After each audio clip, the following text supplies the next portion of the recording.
Okay, so the one thing that just really bothers me sometimes about Christianity, I guess, is the fact that the highest calling in Christianity, I guess, is to, tell everyone else about the truth, like teaching other people about the knowledge of the truth and like revealing the truth in whatever way God has made you to do that, whether it be like teaching, pardon me, whether it be like um driving out demons or like, I don't know, YouTube. But then it just makes me wonder, like, if that's the highest calling, then if we convert other people, then their highest calling will also be that. So then it just ends up being kind of like a referral scheme, if you know what I mean. Because it's like, I'm converting you, and then if you have a really great relationship with God, you can convert other people. But I guess that's necessary for truth, because I don't know. But I guess like the one thing is that not everyone has that calling. Like, I think in the Bible somewhere it says, live a life worthy of your calling. Like some people, I was listening to this audiobook about this entrepreneur, and he was talking about how he wanted to like make an info product for fly fishing. And like I don't know, but like he it's not like he was into fly fishing, but he just wanted to do that. And sometimes I just think it's crazy because I could never do something like that. Like, I could never just do a random thing in order to make money.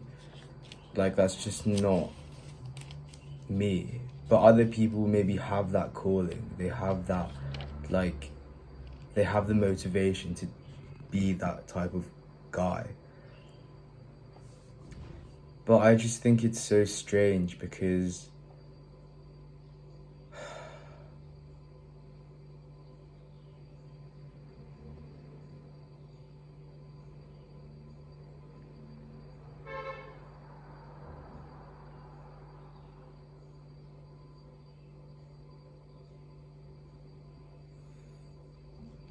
okay, but the one thing I do know is that people need Jesus. I'm not a philosopher. I don't really know why exactly God created this whole thing, this whole simulation.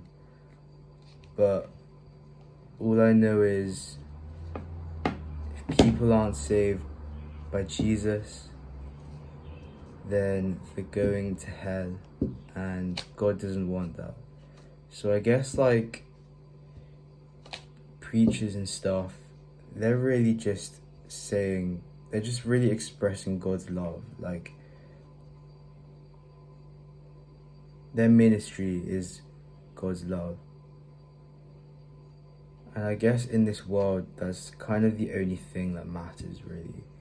Like, money is gonna go away. Everything's gonna go away. Even faith and hope will go away. But only love will remain. So, I don't know. I'm just still thinking about it because I don't know. I'm trying to do more of like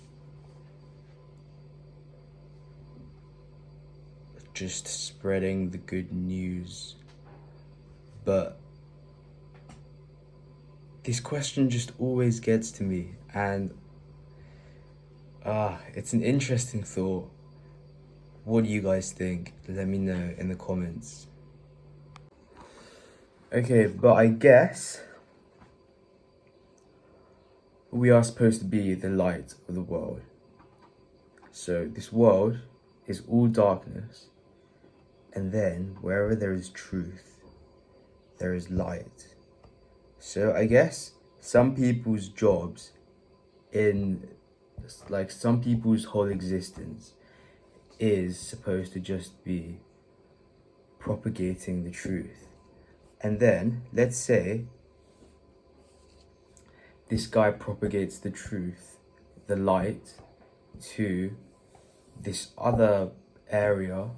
So for example, I don't know, like a businessman gets the knowledge of the truth, gets out the matrix. Then this businessman, because he has influence in the domain of business, his light will shine in the domain of business. So then other people in the domain of business will be like, this guy knows the truth and I respect this guy. So therefore, maybe I'm gonna go to church as well. Or maybe I'm gonna believe in Jesus. You know what I mean? So I guess that is another thing. But sometimes I just get so confused as to why this whole thing even exists. Like, what's the point? What's the point of everyone, like, there's so much suffering, so much pain. What's the point of, like, everything in this world? Why is it still running? Like, there must be something I don't know, because if I was God, with the knowledge I have right now, I would just shut this whole thing down. And I don't know why it's like all the suffering and everything. Like, in Mauritius, it's so much more evident because there's a lot more poverty in Mauritius than in England. And I don't know, it's just so funny. But then that's made me believe in the words, "it is finished," so much more. Because Jesus really meant that. He meant all our pain, all our works, everything wrong is finished. But the thing is, like, you get these watered down churches and just, I guess, people who haven't experienced enough pain in their lives to understand the importance of "it is finished." People just live in their comfort zone their whole lives, and so they don't see the necessity to, number one, question the reality they live in, and number two, understand what Jesus' death actually meant. It's not just a little feel-good thing where you get your sin cleansed. Of course it is that, but it's so much more than that as well. That's just like one piece of the pie. All our suffering, everything, it is finished. Because if I were God, why would I let all this suffering continue? I don't understand. Like, if I was God, I'd just shut down this whole thing. But I guess God's way of shutting down the whole thing. But the thing is, that's admitting defeat. If you shut something down, like if you kill something. But rather what God did was save this whole thing instead of destroying this whole thing. And he saved this whole mess with Jesus saying, "it is finished." So everything's finished. There's no more works. There should be no more pain or suffering. And so that's what Christians should be doing. They should be actively demonstrating the fact that it is finished.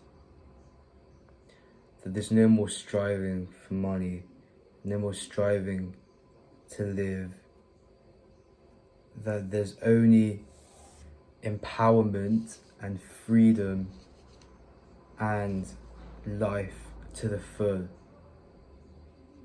and blessings, and because everything is finished. Everything's finished. We don't need to strive anymore. There's no more to be done. Jesus has done it all. So maybe that's what God wants me to do. I don't really know.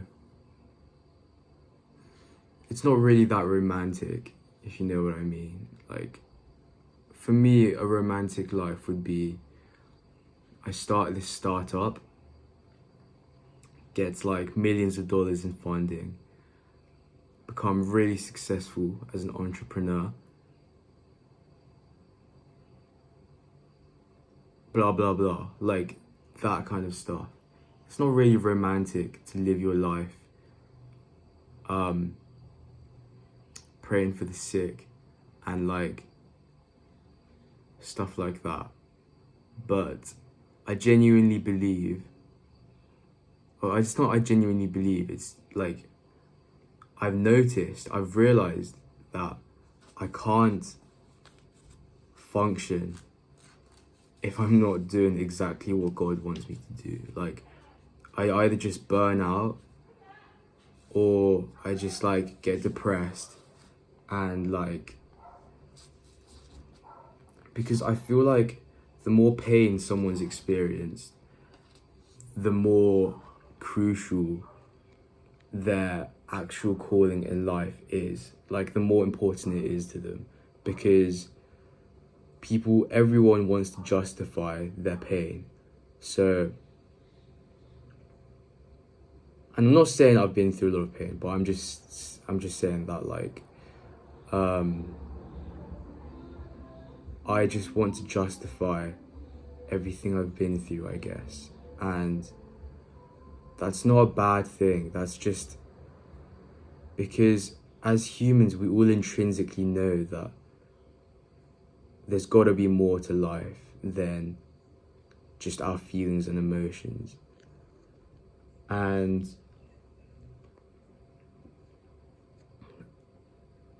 I don't know, I guess that's why we believe that our pain is worth something. Like, we are worth something. And so when we go through pain, it must be for something.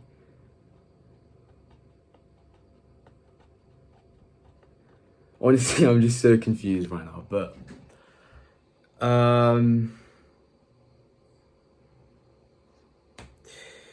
yeah.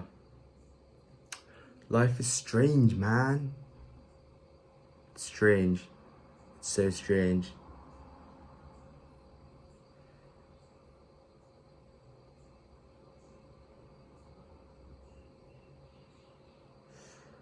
But yeah, this is just a very interesting thought. And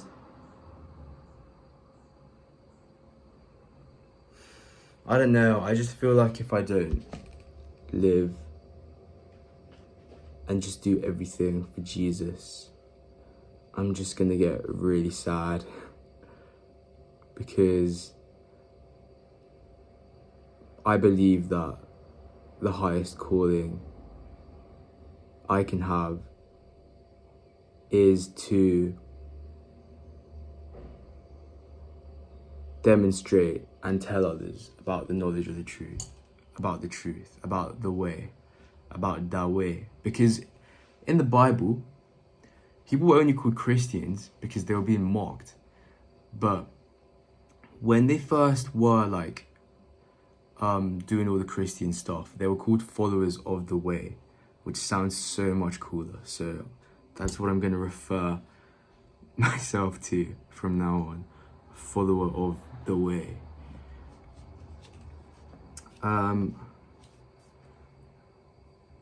No, I'm joking. Obviously, I'm going to call myself a Christian as well. But like, but yeah, life is so confusing if you think about it. And you only have these thoughts if you get your programming knocked out of you. How do you get your programming knocked out of you? Well, okay, what do I mean by programming? I mean, when everyone's born, they're born with like certain things that are given to them that were like, we always take for granted a lot of things. Like, and so when you have these things that you thought you took for granted, or no, that you did take for granted, taken away from you. Okay, sorry about that, guys. My phone ran out of storage, so I had to delete some audiobooks. But what was I saying? I think I was just talking about how weird the world is. And oh yeah, how to get out your standard programming. You just have to have your worldviews like absolutely shaken and destroyed. Like you have to experience pain. Like you just have to get everything you know turned upside down. And then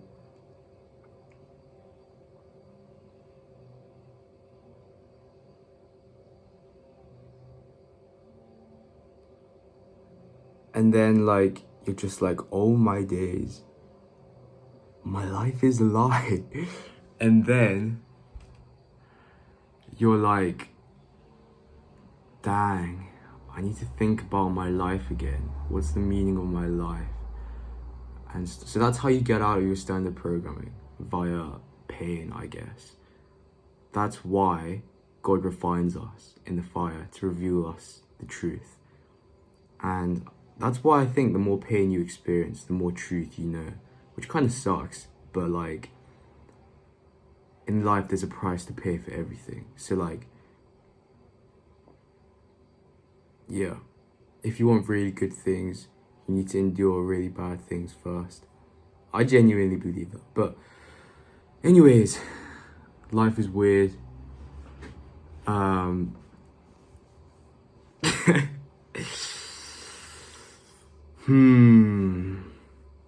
Life is weird. And oh yeah, do you know what else just makes you so weird? Like the other thing that just makes you rethink your life is if you move to another country. Like I'm in Mauritius right now, and it's just so crazy because like you meet people in Mauritius and they just take so many like, because obviously in every like society there are like unwritten rules, like just like how people do things. And so when you go to another society, you can see all these things, and then you can see all these people just like taking it for granted and not thinking about it. Like, I don't know, for example, it's not really a big thing, but in Mauritius, like, there's so much like fried food, and like there's so much, basically like the food here is so unhealthy, like most of it. And that's, I was working at a company and my colleague told me 50% of Mauritius is diabetic or has like hypertension or whatever. And I just think it's crazy because that's what they've been given though. Like that's all they know. That's the only way their diet is. And so,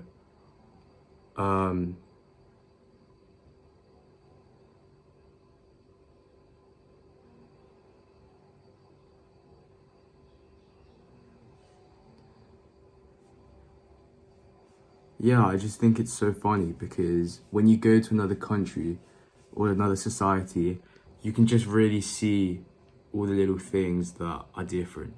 And I guess it's like, because a lot of countries are the same. Like if you go to like Western countries, that's all the same. But if you go to like a more third world or like a less developed country, for example, like Mauritius, it's just so interesting to see everything like this. It's so interesting.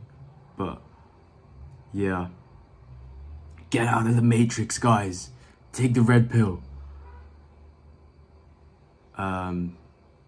Obviously, now the whole red pill community, obviously obviously Jesus is the only way out, you know what I mean? I think the red pill society community, this is what I've noticed. The red pill community, they've like perfected their flesh. So like everything's about, oh, how many women can I date? How much fleshly things can I attain? And they still end up believing in God. Like a lot of them are like Muslim now for some reason, because Muslim is religion of the flesh, because all of it is just about rules and like palpable, tangible things. Like you have to dress a certain way, you have to pray a certain way. It's nothing's about it is spiritual. And so this whole red pill community, they've perfected the art of the flesh. So like, how many women can I raise up? Like, how much money can I get? How successful can I become in the eyes of the world? How many cars can I get? And I'm not saying like how muscular, how strong can I get? And I'm not saying any of these things are bad. I'm just saying that it's interesting to see, because they don't care about the spirit. They're just animals. They've like perfected the art of being a human animal, but they're not little gods. They're not spiritual. They're not like, there's no spirituality. And if there is, it's like demonic and it's unspiritual. Because in the Bible, I remember somewhere it says like, this wisdom is unspiritual and demonic, which is actually quite interesting, because you would think that demons are spiritual, but that's what I think red pill is. It's like unspiritual and demonic. Well, I don't really, it's not really that well, I don't really know. I can't really say anything for sure, but oh yeah, no, one thing I was thinking about it is it might be demonic, because Satan might be going like, haha, like, yeah, become successful, become like, get really close to like what God wants you to be. But you're still not going to heaven. I still know you're going to hell. So maybe the devil just lets all these successful people become successful, because he knows that he still has them in his grips. Even if they claim to like be like based and like red pill and stuff, Satan still has them. So like Satan just lets them do whatever they do, and like let them talk whatever they like, let them speak whatever they're speaking about. So that's one of my theories, because Satan's clever, man. Like, he's not just gonna ruin everything that's kind of good, because some things that are kind of good aren't enough, aren't like that. Like,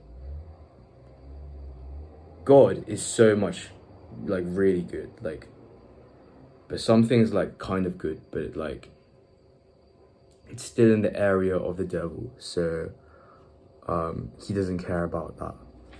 But yeah, I don't really know why I just made this video, but if you are here right now watching this video right now, because I think this video has been like 20 minutes now, you are a legend and I love you. And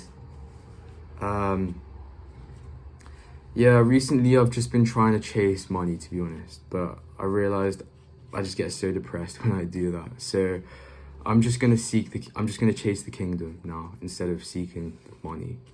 And I know everything else will come with it. So I'm just gonna have to trust God with that.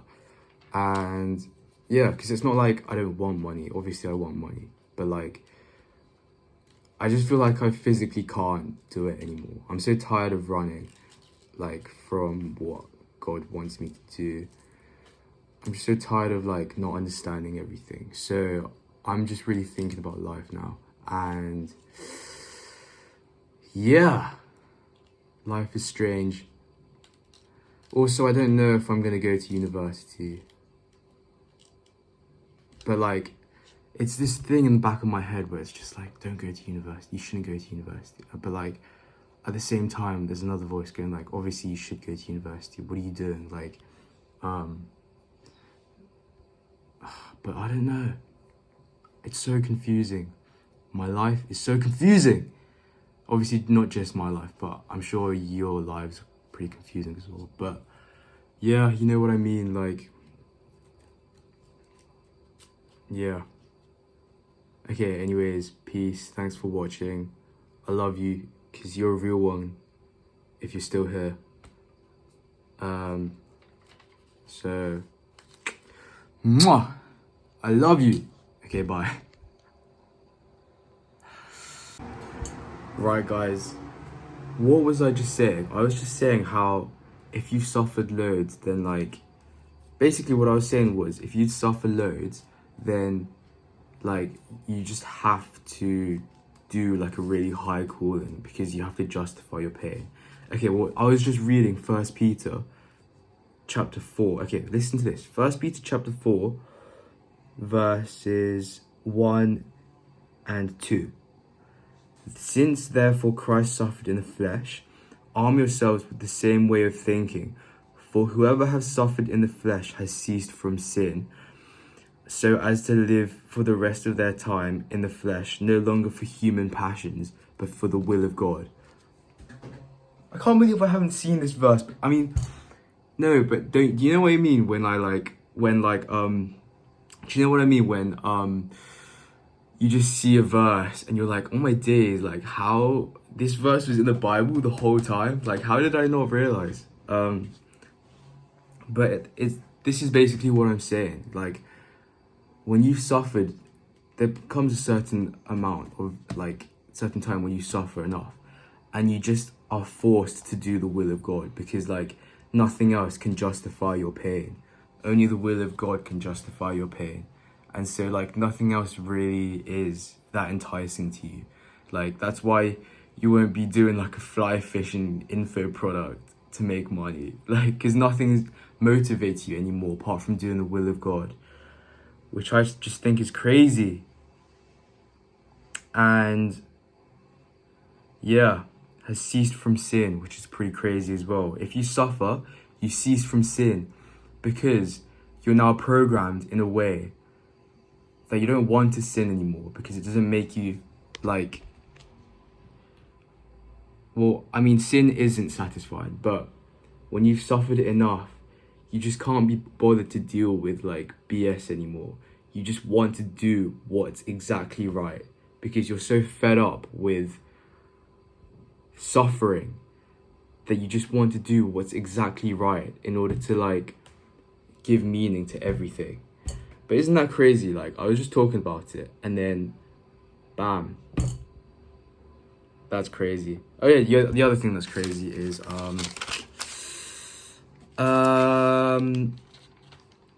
chapter 3 in 1 Peter, it's like, as Sarah obeyed Abraham, calling him Lord, and you are her children if you do good and do not fear anything that is frightening. Like, what is that sentence? Do not fear anything that is frightening. That doesn't even make sense. How can you not fear something that's frightening? That's like saying, don't... I don't know. It's like a circular argument. It's like, how can you... The word frightening naturally means to fear. So you're basically saying, do not fear anything that makes you fear.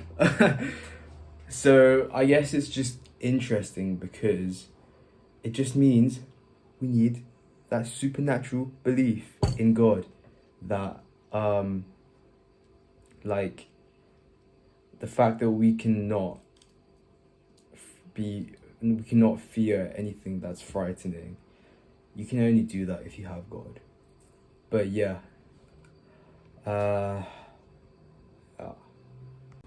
Okay, final thought, guys. Final thought. So, verse 19, chapter 4 in 1 Peter says, therefore let those who suffer according to God's will entrust their souls to a faithful creator while doing good.